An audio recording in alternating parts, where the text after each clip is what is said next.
My colleague Shreya spoke to Manish Tiwari on the Qatar issue where, naval officers are being held and they are given death sentence. Let's listen into this full conversation exclusively. It was in August last year that Qatari authorities detained these ex-Indian Navy officers on unspecified charges, and their families have been in the dark regarding the nature of the allegations. The lack of clarity is also something that was echoed by Congress MP Manish Tiwari in the Lok Sabha way back in December last year, around 4 months after the 8 were detained in Qatar. Manish Tiwari is joining us on the broadcast, but before that, let's revisit his appeal in the Lok Sabha on December 7th, 2022. एक पड़ोसी देश में हमारे 8 सेवानिवृत्त नौसेना के अधिकारी अगर 120 दिन से ज्यादा सॉलिटरी कन्फाइनमेंट में हों और ना उनको बताया गया, ना उनके परिवारों को बताया गया और शायद भारतीय दूतावास को भी नहीं बताया गया कि उनके खिलाफ क्या आरोप है, ये बहुत ही एक दुर्भाग्यपूर्ण बात है। मैं आपके माध्यम से सरकार से अनुरोध करना चाहता हूं कि कतर की सरकार के साथ इस मामले को तुरंत उठाया जाए और ये जो 8 लोग हैं इनको रिहा कराकर हिंदुस्तान वापस लाया जाए। Mr. Tiwari, we've heard the statement that you made on the floor of the House on December 7th, 2022. Therefore, can I start by asking you how you react to India's reaction on what has happened? The MEA on record saying they are shocked with the death sentence. Should India have been shocked, given that this was coming? Well, what has happened is extremely unfortunate. And the reaction of the Ministry of External Affairs is inane and imbecile, to put it very, very mildly. The reason why I say that is because this is not something which started today. These 8 naval officers were ostensibly picked up from their residences in the middle of the night on the 31st of August 2022 and were then incarcerated. Subsequently, I raised the matter when some of the relatives of these detained naval personnel got in touch with me, both outside Parliament and then on the 7th of December 2022, in a very detailed zero-hour intervention, which is there on my Twitter feed or the X feed. Subsequently, Dr. Jaishankar wrote a detailed letter to me on the 23rd of December 2022, outlining the steps which the government of India had ostensibly taken in order to try and help the people who had been detained.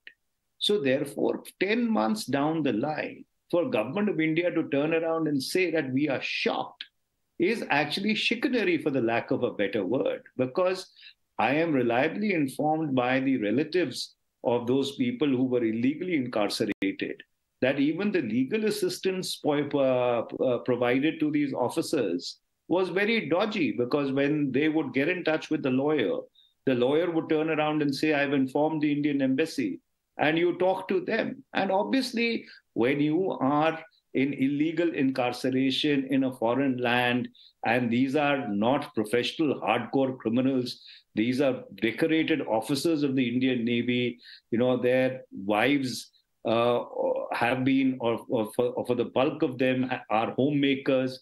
They do not know as to what to do. And frankly, government of India has been completely remiss in providing them with the kind of legal assistance and, more importantly, the kind of diplomatic intervention which was required with the government of Qatar to get them repatriated back home. Mr. Tiwari, you have used the word dodgy. Is dodgy the word you will also use to describe the details we have on the case so far? There's a degree of opaqueness about the charges against these 8 men. There are some media reports that are telling us, or at least suggesting, that Qatar believes that they were spying on behalf of the Israelis. Do things add up for you in this case? You're absolutely correct, Shreya. Nothing adds up, and that's why dodgy would actually be a very mild word to use. For example, till now, the relatives of these detained officials very high-ranking naval officers, decorated officers, do not know what the charges are. When I raised this issue in Parliament and Dr. Jaishankar responded in writing, neither did he elaborate or enunciate what the charges were, except for saying that the matter is sensitive, and that was also a press statement. So till today, you do not know what they were charged with, what kind of a trial took place, what is the kind of defense which was available to them in terms of resources, material, and even legal assistance. And ultimately, you have this death sentence by a court of first instance. This is absolutely unprecedented because it challenges at one level India's ability to be able to protect and safeguard its diaspora, and we have millions and millions of people who are working around the world. So therefore, there has been a lot of speculation, but you obviously can't respond to speculation in a matter as serious as this. The government of Qatar has never put out a statement as to why they have been arrested, why they have been incarcerated. There was complete radio silence.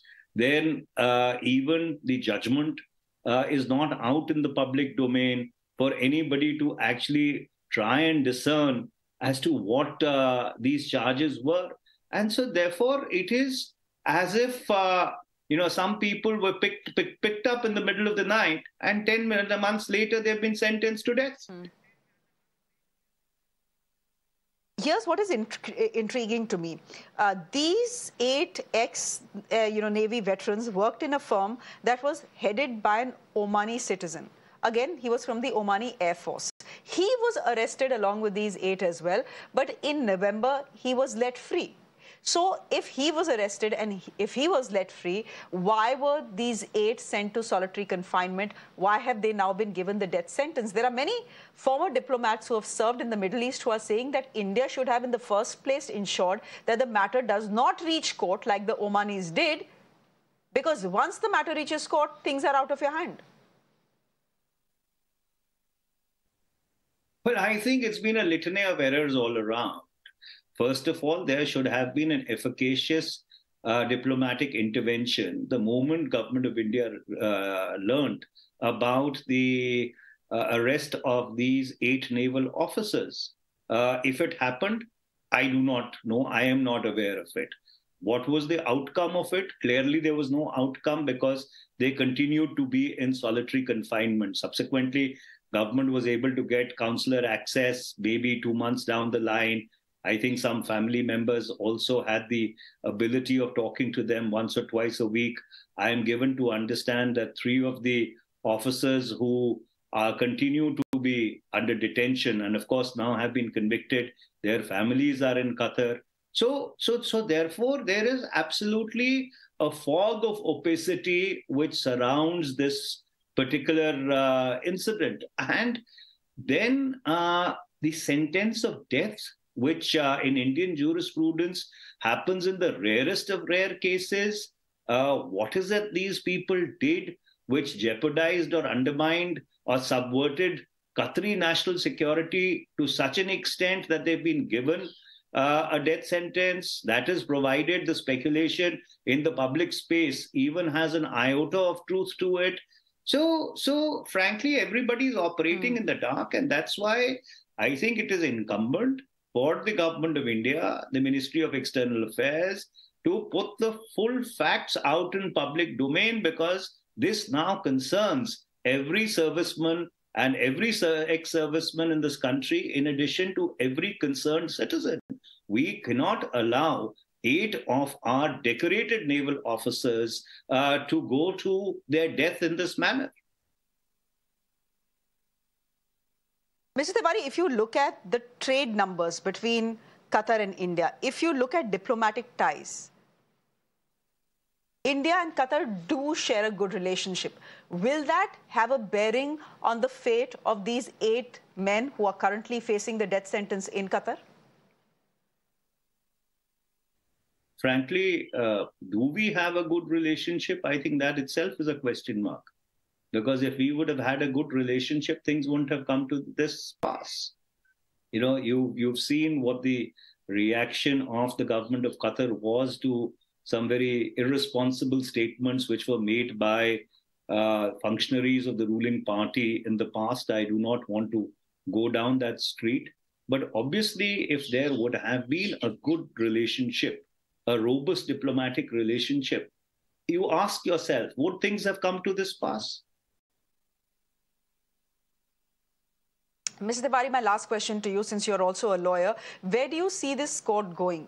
We do understand, with the facts that we have at hand, is that this conviction has come at what will be comparable to a district court in India, which means there is a high court and then there is a Supreme Court as far as Qatar's legal system is concerned that can still be appealed to. Can India intervene legally as we speak? Frankly, I do not know. I don't have an answer to that because I am not aware of how the Qatari legal system works. I have not studied it.